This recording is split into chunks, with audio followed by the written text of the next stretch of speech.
Salam uşaqlar. Bugünkü bizim mövzumuz quru suları, yəni ki, çaylar, göllər, bunların izahı olacaq.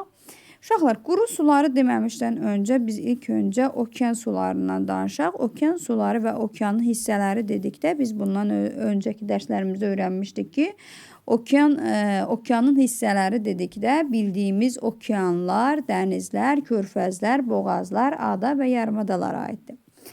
Quru sularına gəldikdə isə qurunun üzərində, materikin üzərində yerləşən çaylardan, göllərdən, bataqlıqlardır, buzlaqlardır, yeraltı sulardır və s. Bunları öyrənmiş olacağıq. İlk öncə başlayaq çayların izahına. Deməli, yer səthində açdığı yataq üzrə axan suya çay deyilir. Hansı ki, çayın dərəsindən axan su ilk öncə özünə bir dərə açır, yataq açır və ondan sonra daimi axarlı bir çaylar formalaşır. Çaylar demək olar ki, quruda böyük bir sahə tutublar və su mübadiləsinin, belə deyək, su dövranının əsas hissəsini, ən mühüm hissəsini əhatə edən su hövzələrindəndir. Çayların da özünə məxsus elementləri var. Hansı ki, çayın başlanğıcı, töküldüyü yeri, çayın qolları və s. kimi elementləri var, hissələri var. İlk öncə başlayaq çayın başladığı yerə. Çayın başladığı yer onun mənbəyi hesab olunur. Yəni, çay öz mənbəyini, başlanğıcını hardan götürürsə ona mənbə deyilir və axıb töküldüyü yerə isə mənsəb deyilir.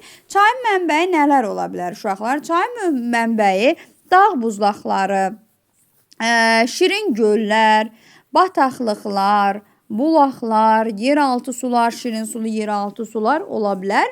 Mənsəbinə gəldikdə isə çayın mənsəbi okeandır, dənizdir, körfəzdir, boğazdır, göldür, fərqi yoxdur. Şirin sulu göl olsun, şor sulu göl olsun, bataqlıq ola bilər, hər hansı bir digər çay ola bilər. Dağ buzlağından başqa çayın mənsəbi hər şey ola bilər. Amma çayın mənbəyi heç vaxt şor sulu olan hər hansı bir mənbə ola bilməz. Yəni, nə okean ola bilər, nə dəniz, nə körfəz, nə boğaz, nə şor sulu göl. Bunların heç birisi çayın mənbəyi ola bilməz. Yalnız mənsəbi ola bilər. Uşaqlar, çaylar özləri bilirsiniz ki, belə deyək ki, çayın ümumiyyətcə gördüyü işə eroziya prosesi deyilirdi ki, çayın həm dağıdıcı, həm də yaradıcı prosesi var. Dağıdıcı prosesinə gəldikdə biz aslana, şəlalə, kanyonların adını çəkəcəyik. Yaradıcı prosesə gəldikdə isə deltadır, gətirmə konusudur və s. kimi proseslərin adını çəkmiş olacaq. Çaylar uşaqlar mənsəblərinə görə iki yerə bölünür. Delta və estuariyalara bölünür. Görək delta nədir, estuari nədir? Bu şəkildə gördüyümüz şəkil, hansı ki delta yazılıbdır üzərinə. Gördüyünüz kimi çay mənsəbində çoxlu qollara bölünür və bunun çoxlu qollara bölünməsinin səbəbi də çay töküldüyü yerdə özü ilə dərəsi boyunca gətirdiyi çöküntüləri çöktürür və nəticədə həmin o hissədə başlayır çaylar şaxələnmiş formada axmağa ki, buna da çayın deltası deyilir. Çayın deltası düzənliklərdə formalaşır və hansı çaylar delta mənsəbli çaylar hesab olunur. İndi biz bunlara baxacağıq. Deməli, delta mənsəbli çaylara gəldikdə burada göstərirəm sizə. Nildir, Nigerdir, Afrikada yerləşən, Dunaydır, Avropanın ən uzun çayı hesab olunur. Mississippi Şimali Amerikada, Orinoco Cənubi Amerikada və bu çayların töküldüyü hövzə isə Atlantik Okeanı hövzəsi deyilir. Hövzə dedikdə çay hara tökülürsə, çay ya okeana tökülməlidir, ya çaya tökülməlidir, ya qapalı su hövzəsi göllərə tökülməlidir ki, buna hövzə deyilir. Lena var, Şimal Buzlu Okeana tökülən, Yukondur, Xuanxedir, Mekongdur, Sakit Okeana tökülür, Kür, Volqa və s. daxili axarsız hövzəyə tökülən delta mənsəbli çaylar hesab olunur. Gəldi indi estuari mənsəbli çaylara. Estuari mənsəbli çaylar burada şəkildə görülüb ki, mənsəb hissəsində, çayın töküldüyü hissədə mənbəyə doğru çayın irəlilənməsi. Yəni, çay sanki tərsinə doğru irəliləyir və içəriyə doğru genişlənir ki, buna da qıf şəkilli bir forma yaranır ki, bu estuari adlanır. Estuari mənsəbli çaylar burada verilibdir bizə. hansılardır? Kongo, Parana, Müqəddəs Lavrenti, Sena, Ren, Temza Atlantik okeanına tökülür. Pechora, Ob, Yenisey, Şimal Buzlu okeana tökülür. Colorado, Kolumbiya, Sakit Okean hövzəsinə, Zambezi, Murray, Hind okeanı hövzəsinə aid olan estuari mənsəbli çaylar hesab olunur. Estuarinin yaranma səbəbi nədir? Estuarinin yaranma səbəbi hansı ki bir qoldan ibarət olan çayların gətirdiyi suxurlar qabarma çəkilmə və dəniz cərəyanlarının vasitəsilə, yəni hansı ki keçmişdə isti və soyuq cərəyanlar, bu cərəyanların vasitəsilə yuyulub aparması və geriyə doğru hərəkət etməsidir ki, bu estuari adlanır. Hansı ki bizim elə çaylarımız var ki, o çaylar həm delta, həm də estuari mənsəblidir ki, bu yalnız iki çaydır, Amazon və Yansısı çaylarıdır. Sonra davam eləyirik. Gəldi indi buradan çayların hissələrinə. Uşaqlar, çaylar, hər bir çayın öz axını boyu 3 hissədən ibarətdir. Yuxarı axarı var, orta və aşağı axarı hissəsi var. Çaylar yuxarı axarında, yəni mənbə hissəsində eroziya prosesinin, yəni aşındırma prosesinin dib eroziya adlanan belə deyək ki, proses gedir. Yəni çay öz dərəsinin dərininə dərinləşdirir ki və burada dib eroziya intensiv gedir. Bu çayların mənbə hissəsi daha çox meyilliyə malik hesab olunur. Orta axarında olan çaylarda nisbətən dib eroziyası zəifləyir və burada çaylar özünə çoxlu qollar qəbul edir və bu da onun hövzəsinin həcminin artmasına gətirir, çıxarır.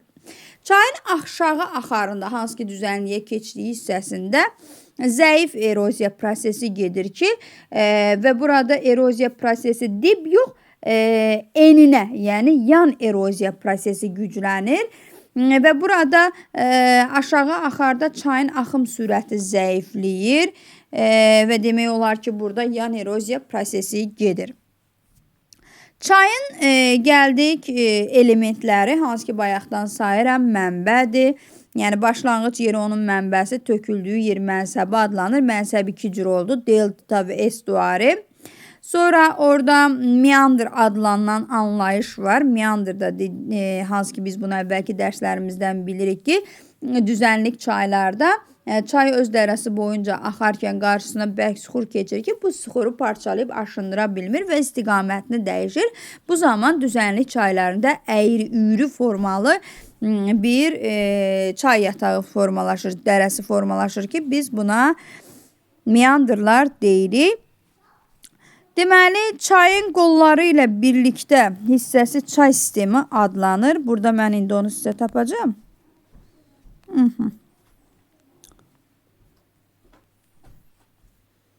Baxaq bura.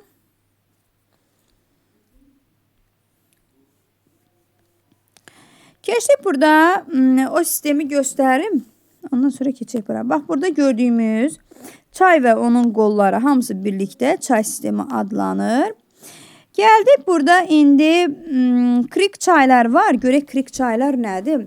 Hansı ki bəzən elə çaylar olur ki, onlar gəlib mənsəbə çata bilmir.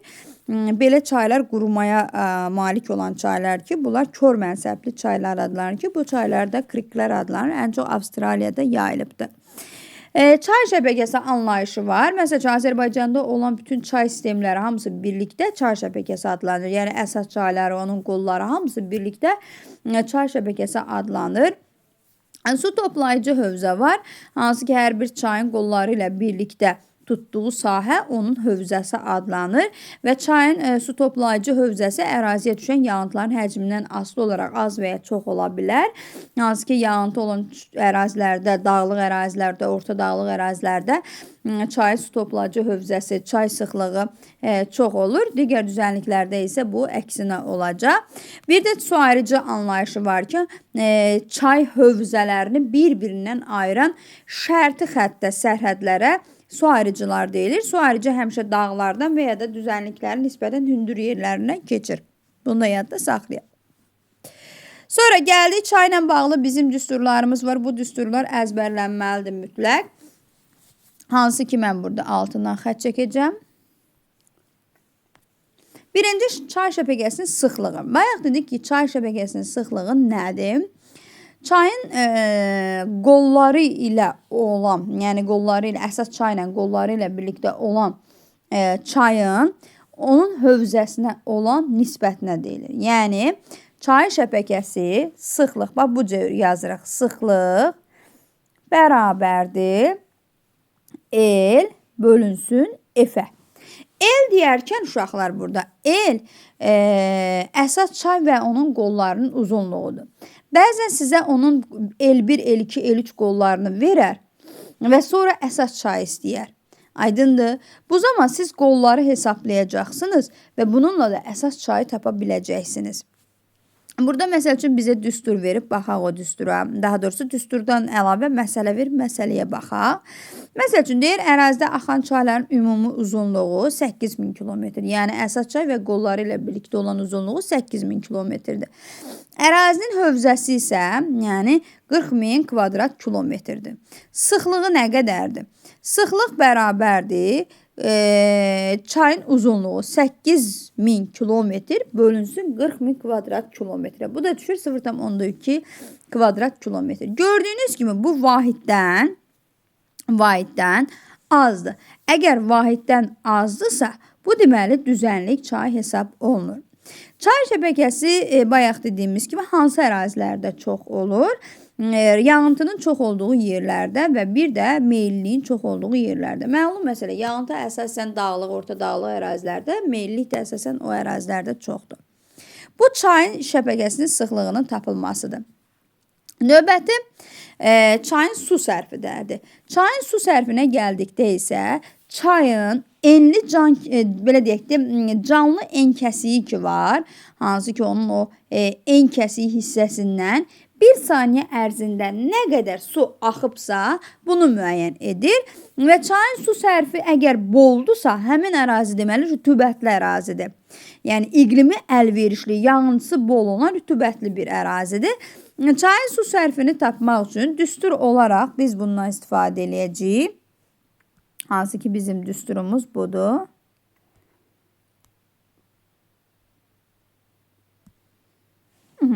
Deməli, Q bərabərdir F vurulsun V. Düsturumuz budur. Hansı ki, burada da verir o düsturu. Q nədir? Çayın su sərfi. F nədir? Onun enkəsiyi. V isə həmin o zaman vahididir. Yəni, çayın sürətidir. Məsəl üçün, bizə məsələ verib burada. Bu məsələyə baxaq. Deyir ki, çayın enkəsiyinin sahəsi 316 kvadrat kilometr. Yəni, buradan yazıram. F bərabərdir 316.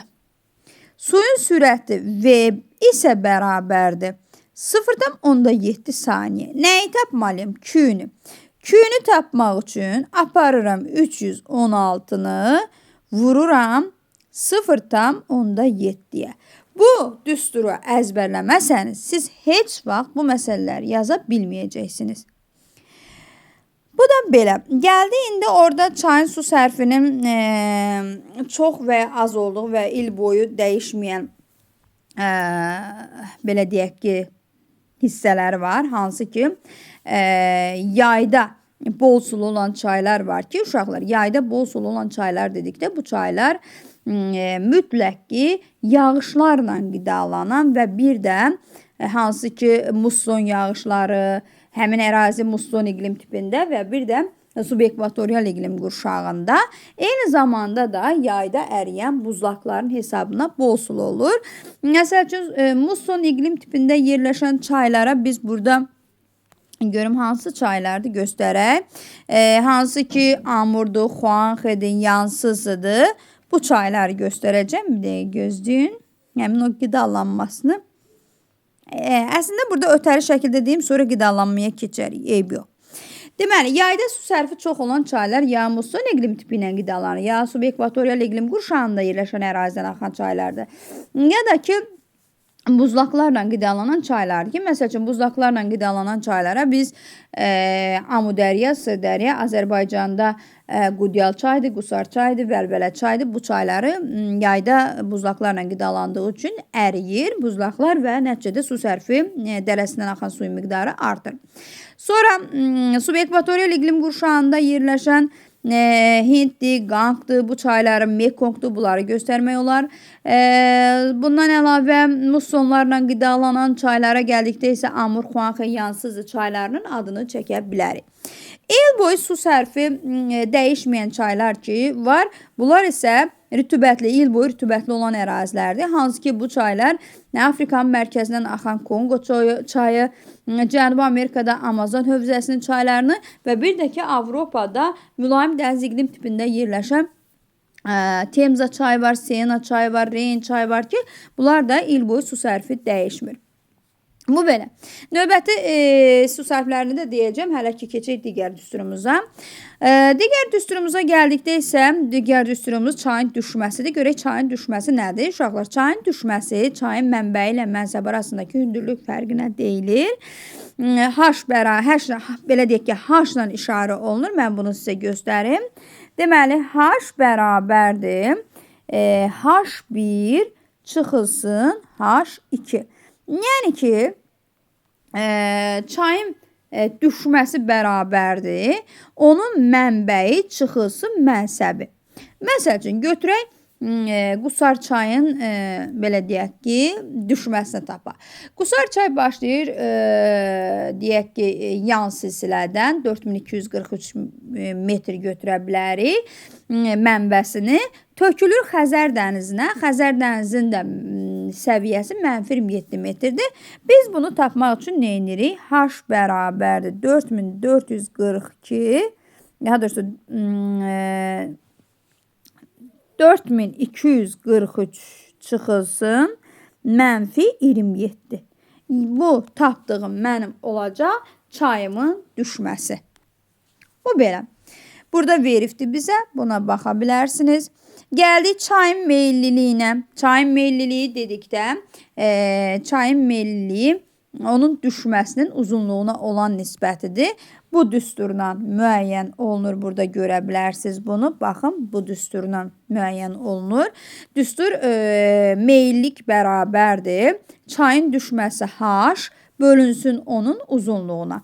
Məsəl üçün, burada bizə məsələ verib. Deyir ki, düşmə, çayın düşməsi, yəni biz bunu D hərfi ilə də işarə eləyə bilərik, H ilə də işarə eləyə bilərik. Əsas odur düsturu əzbərləyəsiniz. Yəni, düsturu belə də yaza bilərəm mən. M bərabərdir, meyillik bərabərdir, düşmə bölünsün. Baxın, düşmə bölünsün el. Belə də yaza bilərik. İndi bizə verilən məlumatları yazaq. M bərabərdir 3000, uzunluq isə 1000'dir. Bölünsün 1000. Aydındır. Bu cavab eləyir neçə? 3. Əgər mənim çayımın meyilliliyi 1-dən çoxdursa, deməli bu dağ çayıdır. Yox, 1-dən azdırsa, 0,10 nə qədərdirsə, bu artıq düzənlik çay hesab olunur. Yəni, çayın meyilliliyi onun axdığı ərazinin relyefindən asılıdır. Dağ çaylarının meyilliliyi çox olur, düzənlik çaylarının meyilliliyi isə az olur. Burada qısaca belə bir məlumat var. Bu əzbərlənəsi bir məlumatdır. Hansı ki, Amazon və Colorado'dan düşmə kəmiyyətləri çox olsa da Colorado'nun meyilliyi Amazonun meyilliyindən çoxdur. Yəni, ən uzun çay kimi Amazonu götürə bilərik. Colorado isə elə də çox uzun çay deyil.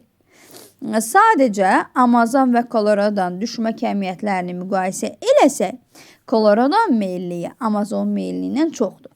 Bunun səbəbi isə Amazonun düzdür, alt dağlarından başlayır, hündür bir ərazidən başlayır, amma əsasən çox uzun çay olduğuna görə, düzənlikdən böyük bir hissəsi axdığına görə bu çayın meyilliyi elə də çox deyil.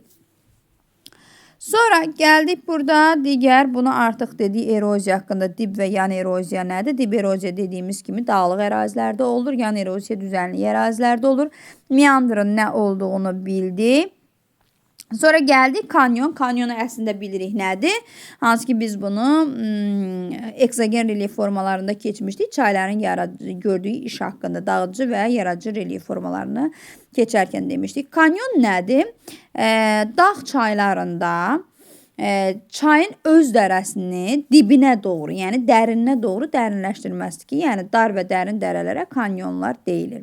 Kanyonların yaranması üçün yumşaq sıxır olmalıdır, ərazi meyilli olmalıdır və çay yüksək axın sürətinə malik olmalıdır. Ən dərin kanyonlar da Kolumbiya və Colorado çaylarının üzərindədir. Azərbaycanda Qudyal çay, Qusar çay, Böyük Qafqazın şimal-şərq yamacının çayları, yəni Qusar çaydır, Qudyal çaydır, Vəlvələ çaydır, Ata çaydır ki, bunlarda dərin kanyonlar var.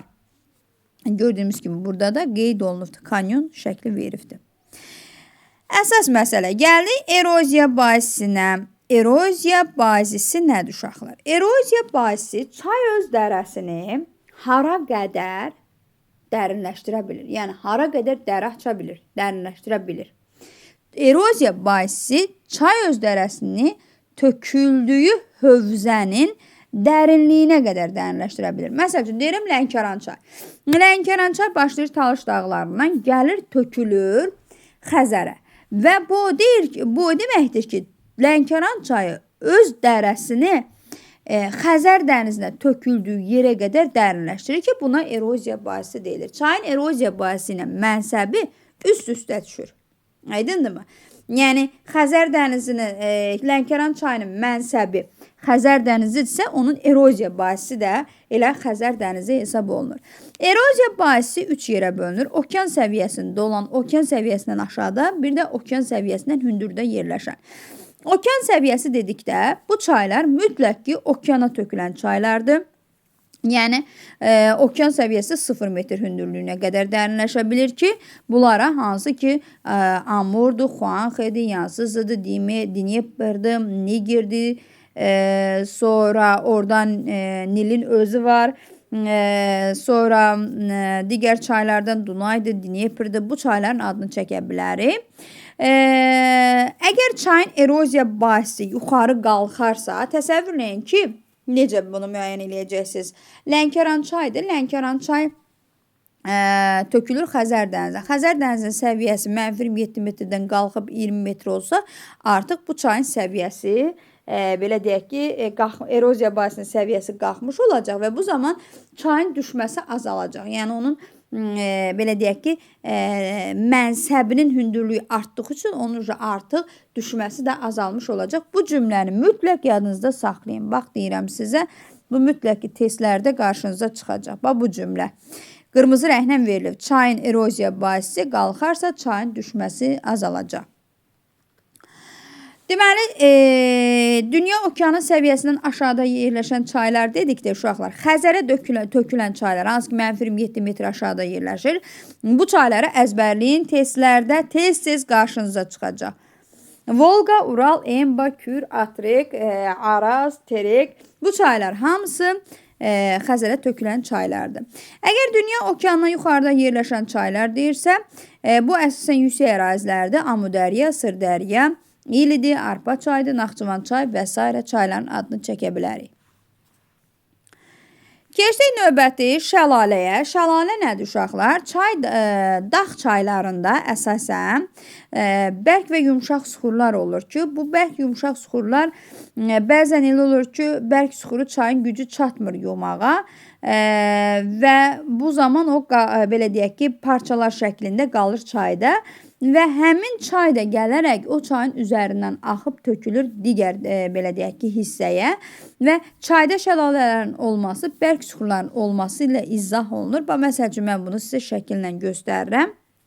Hansı ki, gördüyümüz, bax, bu hissə var, bu gördüyümüz hissə bərk suxurdur.